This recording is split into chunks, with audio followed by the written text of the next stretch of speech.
de Entre Ríos. A veces Entre Ríos, que está acá nomás, resulta lejano para el periodismo de Buenos Aires. Pero se habló de un crimen que llamó poderosamente la atención. Fernando Pastorizo fue baleado por su joven novia, Nair Galarza. Hasta ahí la crónica. Pero fue ganando dimensión el caso hasta convertirse en un gigante mediático. Gigante mediático y judicial que terminó con Nair Galarza en la cárcel con una condena de perpetua.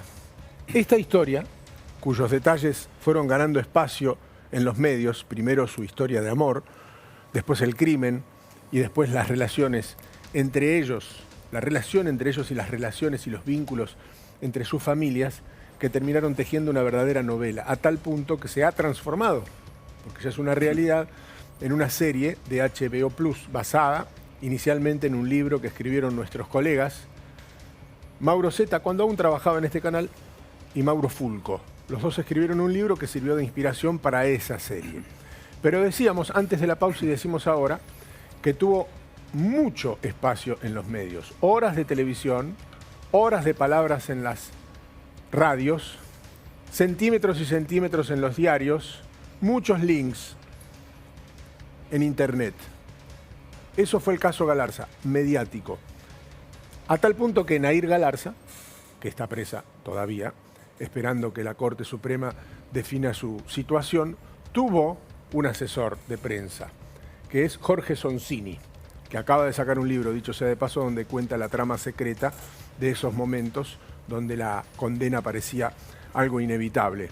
Que no digo que es un bestseller, pero se está vendiendo muy bien y está en manos de gente muy importante que ha comentado este libro, que es muy sabroso, dicho sea de paso.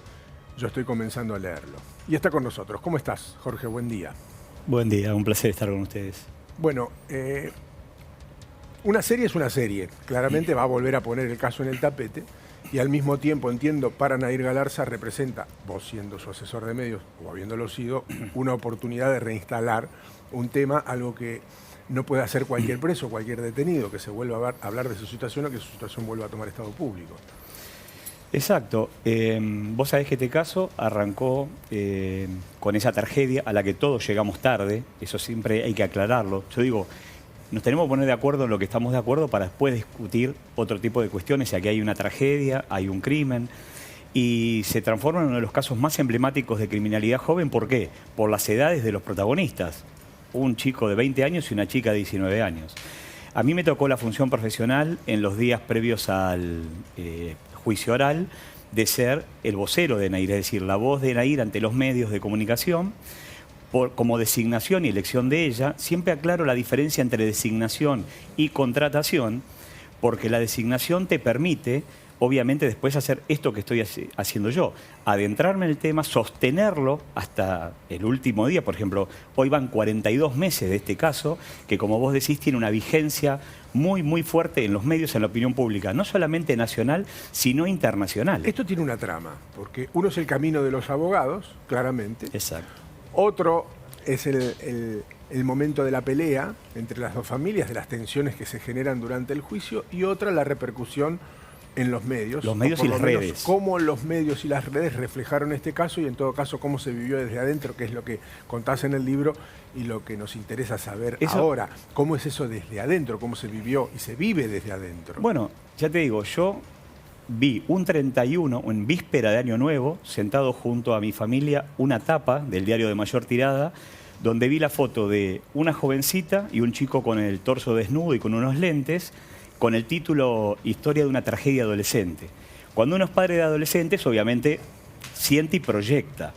Y a partir de ese instante no pude salir más del caso, al punto que un periodista allegado me hizo acercar a los abogados, en ese momento Víctor Rebocio y Horacio Dargains, con la cuestión de poder dividir las aguas. Es decir, la familia tenía que ocuparse de su hija recién detenida, los abogados que vos sabés que cuando viene la vorágine de los medios los esquila, los liquida, no los deja trabajar de la presión que tienen, de la parte judicial, y después alguien de los medios, es decir, por la historia corporativa, por decir así, la relación mía con los medios desde hace tanto tiempo, así como en algún momento se armó un debate sobre algo clasista como la cheta de Nordelta, y estuvimos un mes hablando de ese tema, y que me tocó a mí desarrollarlo, aquí era permanentemente mantener la vigencia de este caso y tener esta oportunidad de tanto estar hablando con vos y con todo tu equipo aquí en Argentina, como que estas mismas entrevistas son con El Espectador de Colombia, con Univision Miami, con Mar Centenera del país de España, con Joseph Capsanaz, o sea, todo el espectro de medios se interesó, sobre todo por las edades y un montón de cuestiones que nos cierran este caso y la pena, el nivel de la pena, que Nahir Galarza con 19 años recibió una pena mayor a un genocida como Jorge Rafael Videla, a un cuádruple homicida como Ricardo Barreda, que se llevó puesta a todas las mujeres de su familia, o inclusive al femicida Monzón, que también fue serie recientemente. Hubo un arma y hubo un muerto, ¿sí? Exacto. Hasta ahí estamos todos de acuerdo. Sí. ¿Cuánto influyó la opinión pública y los medios, crees vos, en la condena hacia Nahir Galarza? Mira, no tanto los medios. Yo creo que lo más fuerte fue que el arco político y judicial de Entre Ríos estaba alineado. ¿Cómo es eso? decir, hubo un fiscal misógino, machista y patriarcal, como Rondón y Cafa, que el primer día del inicio de un programa de televisión se sentó en un programa de televisión y ya marcó cómo venía su falta de perspectiva de género. Es decir, dijo que el hombre y la mujer tienen la misma fortaleza física, que tienen la misma fuerza a la hora de una lucha, incluyendo la genitalidad. ¿Por qué? Porque lo que decía es que la mujer le puede pegar al hombre en un lugar donde el hombre no. Como si vos, que sos un hombre que conocés de boxeo y de lucha y de un montón de cuestiones, no pudieras entender que la fuerza de un hombre ante cualquier circunstancia, ante una mujer, es mayor. Ahí arrancamos sobre esos procesos. Y el libro lo que cuenta es todo lo que uno fue viviendo en este derrotero de 42 meses, por ejemplo, como un juez de garantías no garantiza y te manda a apretar exigiéndole a un jefe de una departamental que saque los medios, que saque a Sonsini y a los medios nacionales de la ciudad, porque igual la piba se iba a llevar 35 años por la cabeza. Esa fue la frase técnica. Ahora, Jorge, y ahí un punto, ¿no? Porque decías cómo reacciona el arco político. Me imagino que también el arco político muchas veces reacciona de acuerdo a la opinión pública en general, y ahí sí, los medios influyen en la opinión pública, y hay un hecho del que se habló mucho puntualmente, ¿no? Que es que se conozca el caso como el caso Nahir. Exacto. Y cuando, digamos, se trata de un caso a la inversa, ¿no? Donde se trata de un femicidio, nunca se conoce el caso por el nombre del hombre, digamos. Técnicamente lo que decís, obviamente, me lo acredito. Bueno, pero periodísticamente, y perdón que intervenga y no Sí. me voy a poner en abogado del diablo, ¿no? Sí. Siempre dicen que la noticia no es que un perro muerda a un hombre, sino que un hombre muerda al perro, ¿no? Y en este caso es mucho más inusual este final que el final de un femicidio por Exacto. día como tenemos en Argentina. Justamente, pero nosotros pudimos hacer algo más. Pero los medios. es Sí. muy interesante lo que él plantea. Yo obviamente sé que es lo que hice permanentemente con las gacetillas día a día, que fueron muchísimas, hablando del caso Nahir, justamente porque la idea era sostener el caso hasta este momento, porque ya se sabía que en Entre Ríos no iba a haber ningún cambio. Si arrancamos con un fiscal en televisión diciendo que esto es la contracara absurda del femicidio, y habló de machicidio, que ni siquiera existe la palabra, ya te das cuenta cómo venía, diríamos, ese proceso. Vergüenza en el juicio todas.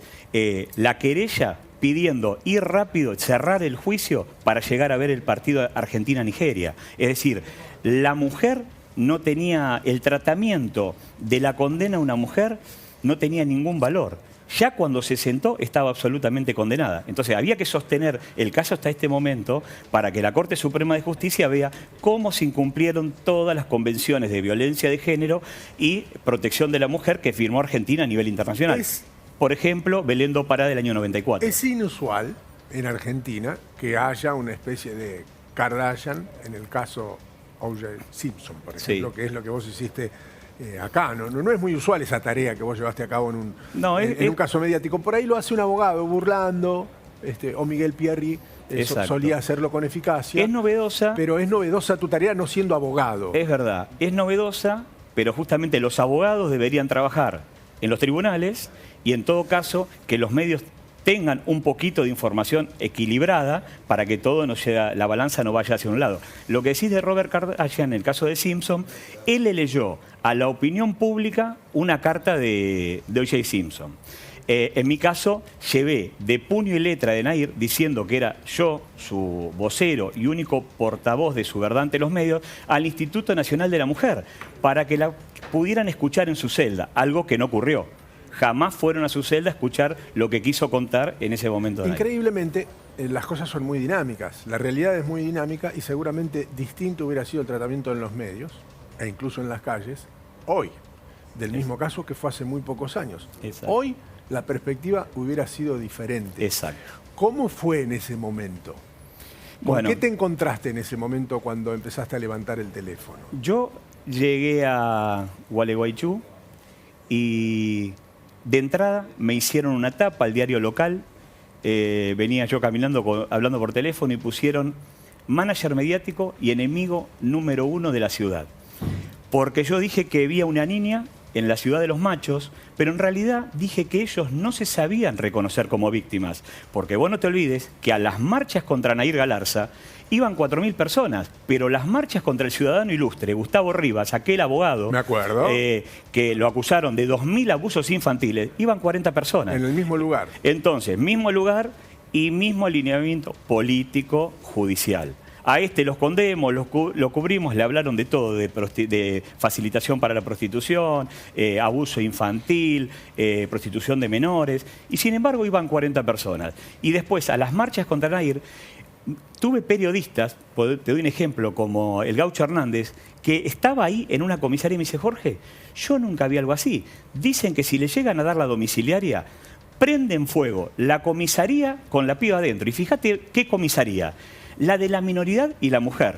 Dos palabras para mí contundentes. Recién usábamos el paralelo y ahora te pregunta Elio Rossi de O.J. Simpson. Sí. Pasó lo contrario, digamos. Simpson terminó libre.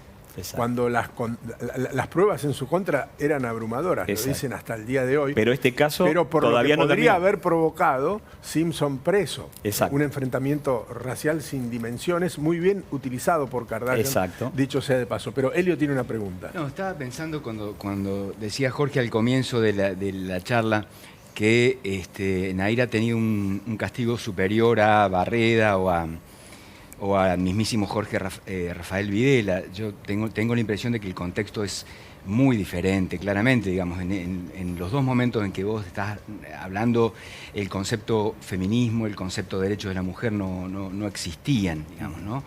La pregunta que te hago de absoluto, ¿Nahir lo mató al pibe? ¿Está probado eso? Mira, porque yo te escucho hablar y da la sensación de que se está cometiendo una enorme injusticia acarreada por la cuestión mediática. Ahora, ¿se probó que ella lo mató?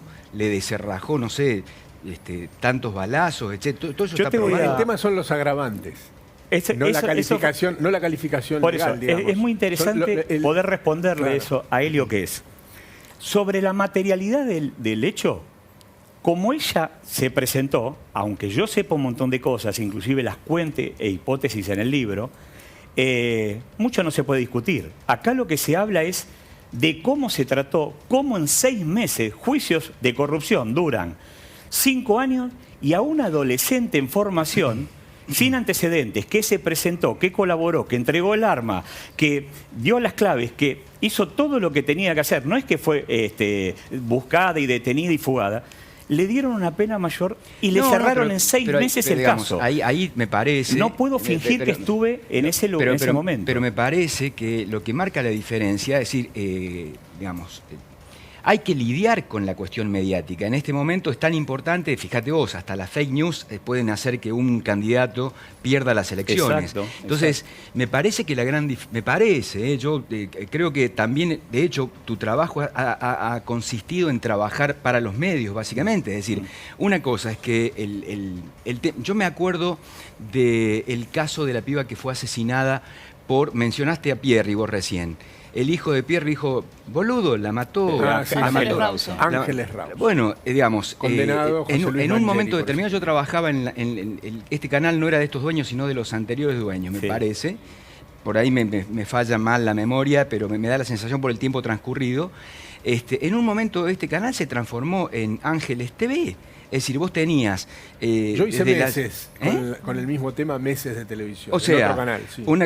me parece que la expliqueta está en tu propia existencia, Jorge. Exacto. Es decir, no es que se la hayan agarrado con un adolescente que fue inocente. Si los medios están transmitiendo las 24 horas Es en que torno a un caso, si vos ya sabés, probablemente la policía actúe... te hice un comentario recién. Si vos ya sabés que los fiscales, que lo que se instala es que esta chica nunca había denunciado, y 36 meses después yo te subo un video donde a los 16 años está denunciando. Lo tengo. ¿Lo tenés? ¿Querés verlo? Dale, Lo tengo obvio. ese video, mirá, lo vamos a presentar.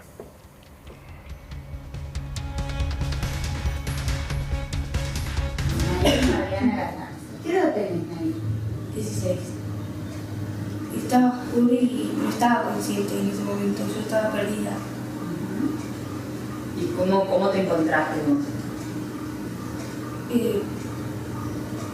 Estaba sentada, estaba con las manos atadas, ¿Con las manos atadas con qué? con una cinta negra de plástico. Sí, tenía sangre en las muñecas, encima y a la pierna. ¿Y qué escuchabas? Que ¿Qué había- recuerdas? ¿Y qué hablaban de lo que recordás vos, digamos? Es que yo no sé qué decía, porque yo no estaba consciente, yo escuchaba las voces. ¿Y qué eran voces de hombres, de mujeres, de hombres? ¿Había más de una persona? Chicos, pero no sé cómo. ¿Tenés novio? No. ¿Has tenido? Amigo con el que me habla, sí, pero no veo así. No. ¿Vos si saliste con algún chico? ¿Has tenido relaciones sexuales ya? Creo que eso no tiene nada que ver.